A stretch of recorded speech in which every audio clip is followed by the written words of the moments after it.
Good morning, this is Rabbi Shlomo First here at Yeshiva Tsama Nafshi. We are now learning Halacha, our second shiur of the morning.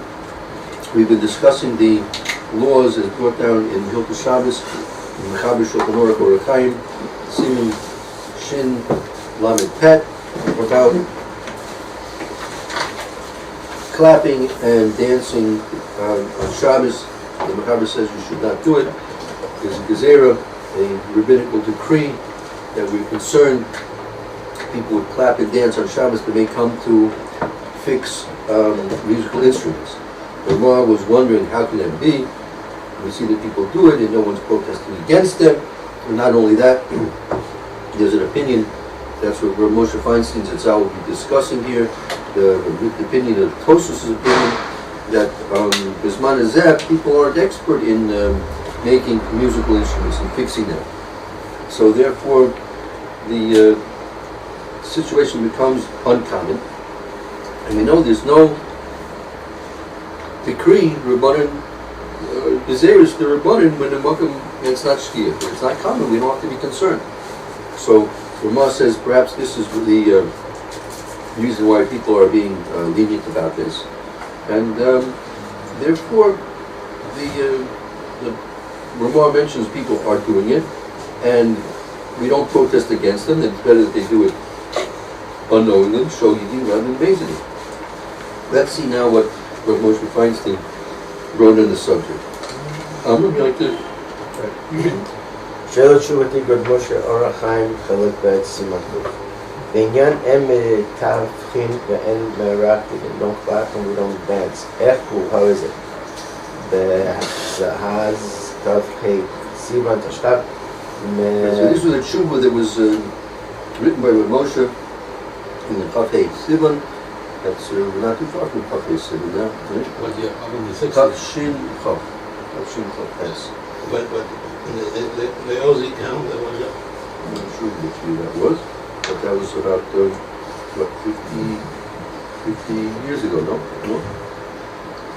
a lot of the tshuvas that I learned in New York are from the 60s, when he had pioneering thoughts where other Rabbanim were not willing to make any improvements or changes. Always down to that.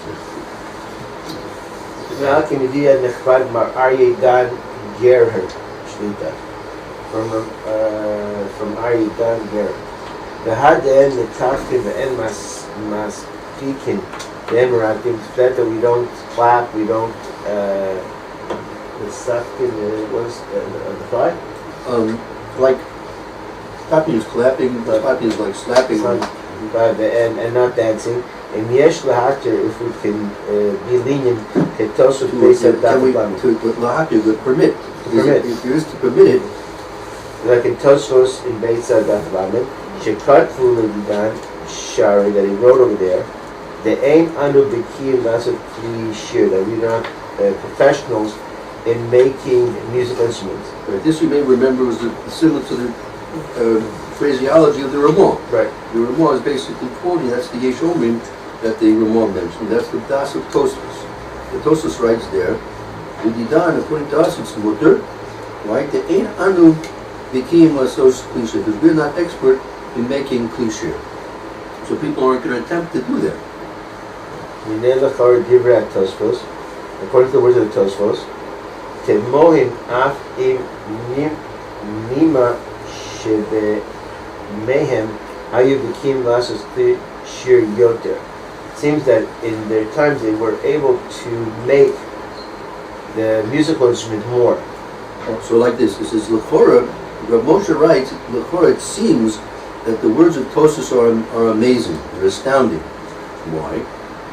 Afim name it, even if you'll say, should be a mayhem, Hayu, Kiyin, Lasos, Klishir, Yosef, Bizman, Azeh. Even if you'll say, like Tosfos did, that in the earlier times they were more expert in making musical instruments than us in our times. Even if you'll say that, granted, that's okay, go with that. Granted that they were more expert in their times in making musical instruments than we are. Okay, granted, even if you'll say that, nevertheless, The Al-Pain Al-Kopanim, מאחר שנאסר במניין אין להתיר that in any case, once it was forbidden, we have no right to permit it. I mean, it was obviously something which was discussed and agreed upon by those at the time of the Gemara, Right. and they decided this, and that's usually going to be a tikana for all generations.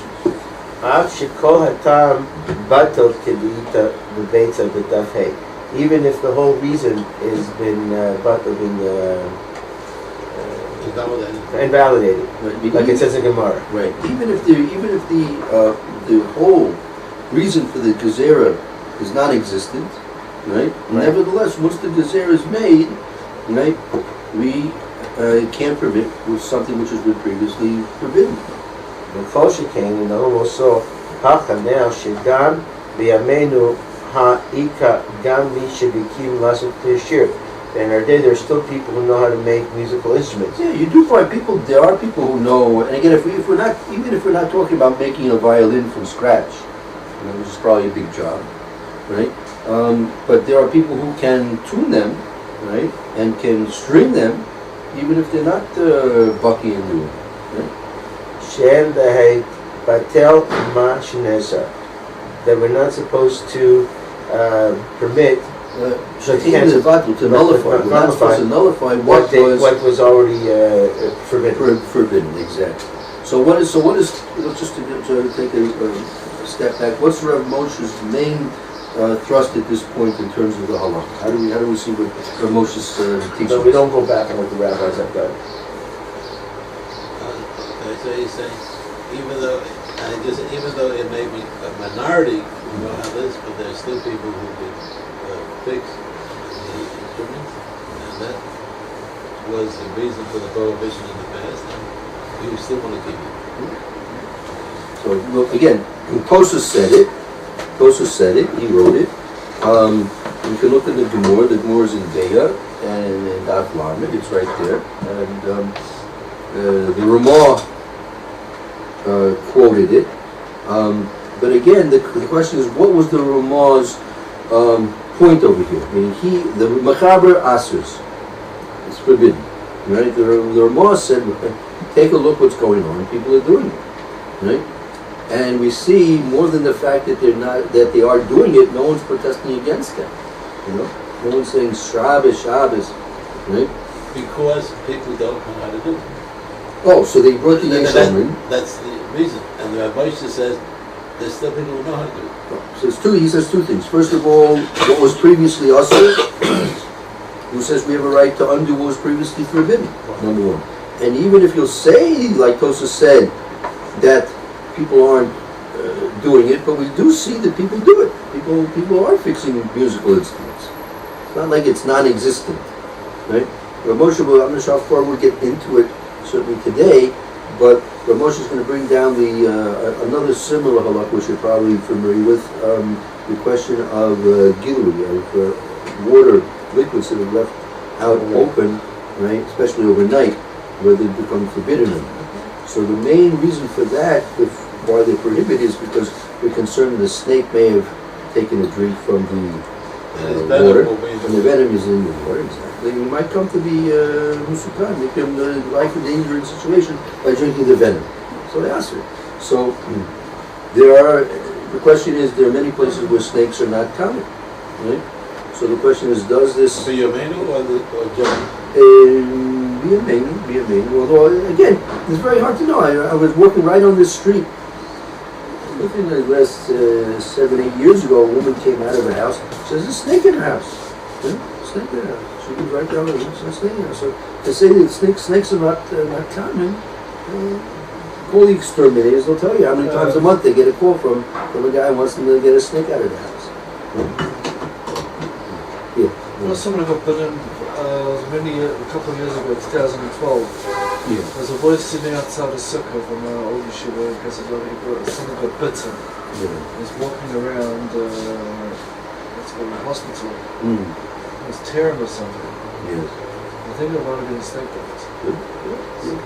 They are around. Again, like Not as prevalent. in times when people lived in huts, clay huts, and on the ground level, so it was much more common, right? much more common. But ours buildings are not built, but they are around. So the question is whether or not the Isra Gilui is in effect today as it used to be. So Moshe is going to bring that as part of the discussions that take place. Yeah. The reason why uncovered liquids become Tsama overnight is because of potential for snake. That's the reason. That's the reason that's given. That's what we call the revealed reason. The part of the discussion, which is not really mentioned by Moshe, but anytime you have a decree made by Chazal, they'll many times say in the Mishna or the Gemara the reason for it. But that does not preclude the fact that there may be many other reasons why they made it as well, which were not revealed to us. So it seems to be problematic for me because I read that so that they had the kior in the Beis Mikdash, Right. And water that is not they built a pit to put the kior in overnight so that water remains tahor. It seems to me that if the thing is in a pit, it's even more likely that a snake is going to go in there. You know, so Maybe it was covered. it was covered with then so what? So then If it's covered, there's no problem. why would there be a danger of? It was Mayim Chaim. It was a well, so it's flowing water. So even if there would be a snake, since it's flowing water, right, you don't have to be concerned that the venom is actually there because it's flowing. That could be part of the point of being lowering it in at night. The cure is Mayim Chaim stam or only when it's inside the pit? Well, the kior is a vessel. Right. It's a vessel. It's filled up from water from the well, which is in the courtyard of the Beis Hamikdash. Right. And at night, in order that the water was remaining in the kior, shouldn't become linas laila, and that's even when it's closed. That might be another question. Right. That's something which is linas laila, that the water that's not attached to a living source of water, even if it's in a kli sharis, that's the extra kedusha of those things which are in the Beis Hamikdash, they could become tamai simply because they were left overnight. Right. Without the question of the snakes. Right. Seems to me the main factor is nightfall because snakes are active during the day too. I've seen snakes out during the day. So it seems to me that. So the question is also, if you leave, it's possibly very true, is you could leave something uncovered during the day as well also. Question about if you want to make kiddush on wine which is left even out open the day, it's not so simple that you can make kiddush on wine that was left uncovered during the day. Okay. You mean kiddush? Can you explain that case? Kiddush wine. Let's say you left the bottle open. All night. No, let's say you left it in the morning. You went to daven in the morning, and you went out. What if you put it in the becha at 9 o'clock? Could you use it at 12? You're sitting in the becha. If I'm not mistaken, there are opinions that say you shouldn't use that one. If I'm not mistaken. Publish, that's what it comes publish. There's a bug one going? It comes public. That's disgusting. And maybe it could be a health issue. Interesting. It's not b'chul bodies. It's like a leftover. You don't want to use it for kiddush before you show your Shabbos thing. So there will be other factors in consideration. And so Moshe is going to be discussing that. We'll have to stop now. We'll go on to next year, but we'll continue this. Very interesting.